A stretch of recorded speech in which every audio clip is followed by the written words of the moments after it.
ఇలాంటి వాళ్ళు ఈ జగన్ ప్రభుత్వంలో ఈ వాలంటీర్ వ్యవస్థ పెట్టి ఇంత దుర్మార్గం చేస్తారా అని ఏడుస్తూ ఉంటే నేనేం చెప్పానంటే, బాబు గారు మీ కన్సర్న్ బాగుంది, కాకపోతే గుర్తుపెట్టుకోండి ఏమి లేదు గురువు గారు. ఇప్పుడు మనం ఉన్నారు కదా ఈ మగ వాలంటీర్స్, నేను భరోసా ఇస్తున్నా, ఏమీ కాదు. ఎందుకంటే ఈ మగ వాలంటీర్లు కదా, వాళ్ళు తలుపు కొట్టారు ఏం చేస్తారన్న భయం కదా. అస్సలు మీరు డోంట్ వర్రీ, ఏం కావద్దు. ఎందుకంటే ఈ మగ వాలంటీర్లు మీ కొడుకు లోకేష్ లాగా తాగుమూతలు కాదు, నీ కొడుకు లోకేష్ లాగా తిరుగుమూత కాదు, నీ కొడుకు లోకేష్ ఆంబోతు కాదు, బేవర్స్ కాదు, లోఫర్ కాదు.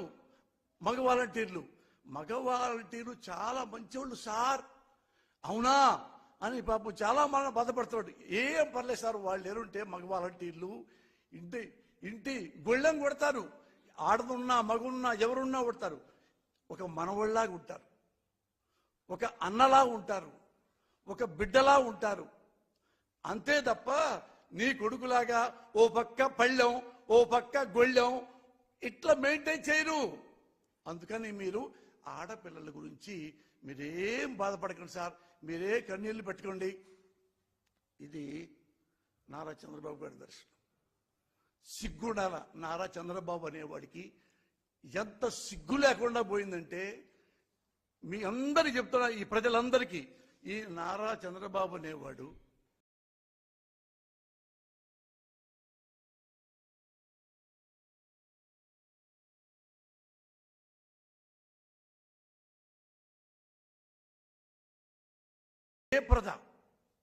ఓ పెద్ద హీరో ఆమె జీవితాన్ని నాశనం చేసి వదిలిపెట్టాడు.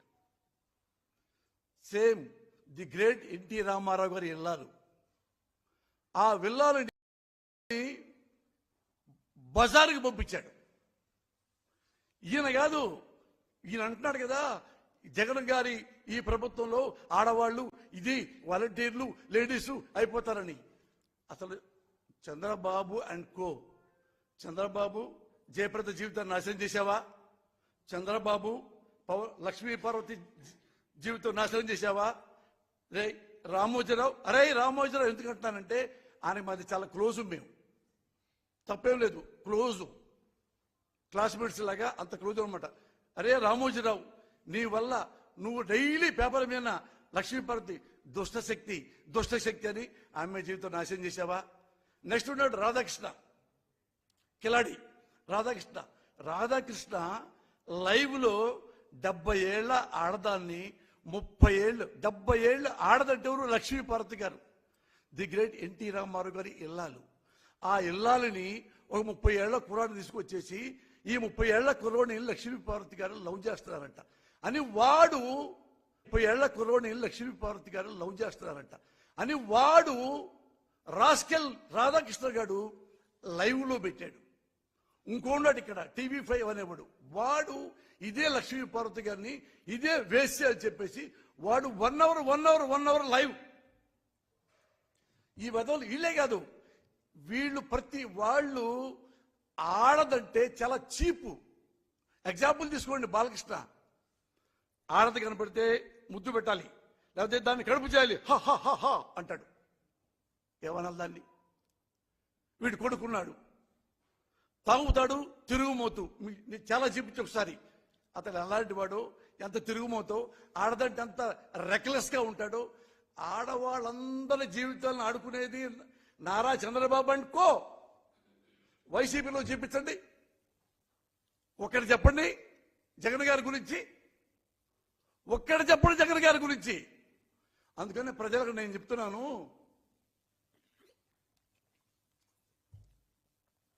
అస్సలు ఈ దొంగ విధవల గురించి ఎప్పుడు నమ్మవద్దు. ఏ పేపర్ నమ్మవద్దు, రామోజీరావు పేపర్ నమ్మవద్దు, వాడెవడు ఏబిఎన్ ఆంధ్రజ్యోతి వాడి పేపర్ నమ్మవద్దు, వాడి టీవీ నమ్మవద్దు. కేవలం వాడు ఏడుపు ఏందంటే జగన్ గారు అతను దింపేయాలి. దింపడానికి ఏమైనా చేద్దాం, మనం అతను పైకైనా పంపిద్దాం, యాడికైనా పంపిద్దాం, మనం కూర్చోవాలి అని ఒక చిన్న మా క్యాస్ట్ చిన్న కోటరీ ఉంది. వాళ్ళందరూ ప్రతిసారి ఇదే గోల. అతనింట్లో జగన్ గారు వాళ్ళ ఫ్యామిలీని తిడతారు, జగన్ గారిని సైకో అంటారు, జగన్ గారిని అరేయ్, జగన్ గారిని అరేయ్. ఎవరు? ఈ ది గ్రేట్ నారా చంద్రబాబు నాయుడు. ఇలాంటి వాళ్ళని తిట్టకుండా ఎలా ఉంటాను చెప్పండి? మా వాళ్ళు అనుకుంటారు, మా క్యాస్ట్ వాళ్ళు ఏమనుకుంటారంటే, పోసన్న కృష్ణపల్లికి బుద్ధి లేకుండా పోయింది, మన కమ్మ కిలోలో పుట్టి కమ్మాన్ని తిడుతున్నాడు, కమ్మ నాయకుడిని తిడుతున్నాడు. అమ్మా, నా తల్లి సాక్షిగా చెప్తున్నా, నేను కమ్మలో పుట్టా, మీలాగా నేను కమ్మలో proudly can say I'm Kamma. So what? నేను మంచివాడిని, కమ్మ కులంలో పుట్టా. కమ్మ కులంలో ఇంకోటితో స్నేహం చేయాలంటే ఆ కమ్మాడు కూడా మంచివాడై ఉండాలి. వాడు వెదరై ఉంటే ఫ్రెండ్షిప్ చేయవచ్చా? ఇప్పుడు నా కూతురు ఉంది, నా పెళ్లి చేయాలి, అరే మన కమ్మోడు ఎమ్మటే పెళ్లి చేసి ఎమ్మటే పంపించేస్తా 3 మూడు శానిమూన్కి. నా కూతురికి పెళ్లి చేయాలంటే కమ్మాడై ఉండాలి, కమ్మాడు వాడు అందగాడై ఉండాలి, వాడు చదువుకుని ఉండాలి, వాడు బుద్ధిమంతుడు ఉండాలి, వాళ్ళ అమ్మ బాగుండాలి, వాళ్ళ అయ్య బాగుండాలి, వాళ్ళ ఇంటి చరిత్ర